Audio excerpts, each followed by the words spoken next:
Hello mga Kemers, for today's video, i-share ko sa inyo yung naging food trip namin sa Baguio last 2023. So, let's go! At first stop nga namin dito ay ang Good Taste. Sabi nga nila, pag pumunta ka ng Baguio, hindi pwedeng hindi mo itatry dito.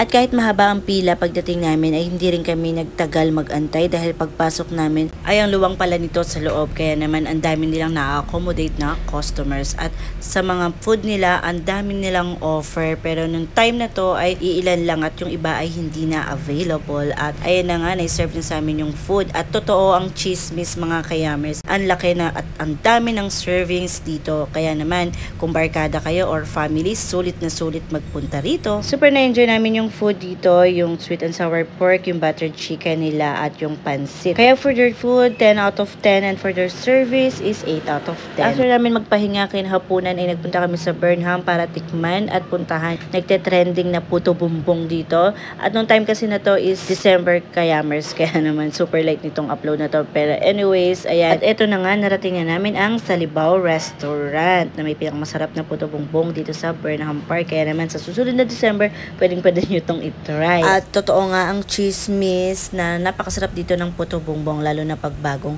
luto pa siya. Ganito. Spread. Ano yung isa? Ano yung? Ano isa? Sugar? Negro? Let's put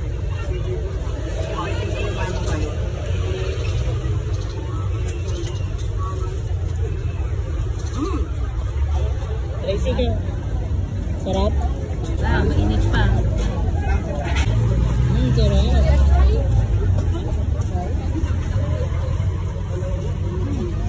Sarap? Ang harap mo. Mainit pa. Ano first time kong makakain? Okay. Bye. Parang tubong mo.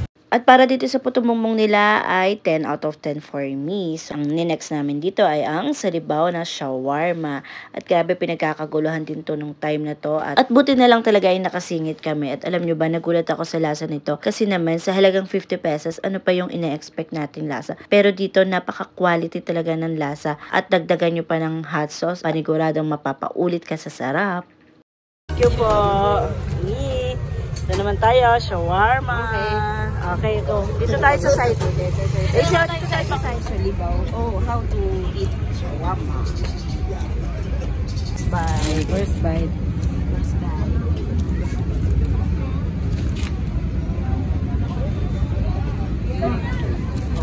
₱50. Uy, ang laki. Ano? Ate, bilan natin sila kung masarap. Kaya tama. Nasunod Ito yung ano niya. Tara, hanapin natin sila, bilan natin.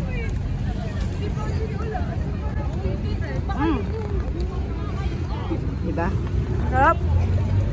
Nasunod yung akong niya. And for me, dito sa shawarma nila, 10 out of 10. Pero syempre, hindi siya yung ka-level talaga ng mga mamahaling shawarma. Pero for its price, nako, grabe, super solid na to. Kaya itry nyo na rin kung magagawi kayo dito sa Burnham Park sa Baguio City. At syempre, bago kami umuwi, pwede bang hindi natin itry itong mangga na nagkalat dito sa Burnham Park.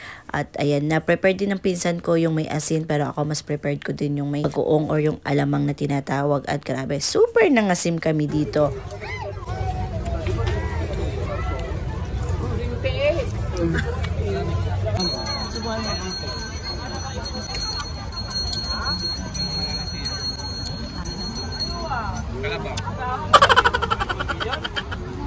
At for me na perfect talaga ng mga taga Baguio City yung lasa ng bagoong nila. Kasi ang sarap i-partner sa mangga. Tama lang yung alat, yung tamis, yung anghang. So, very perfect talaga para sa mangga nila. So, ayun lang mga kayamers. Dito na nagtapos ang aming food trip sa Baguio. If you like this video, please like and share. Thank you for watching. See you on the next. Bye-bye.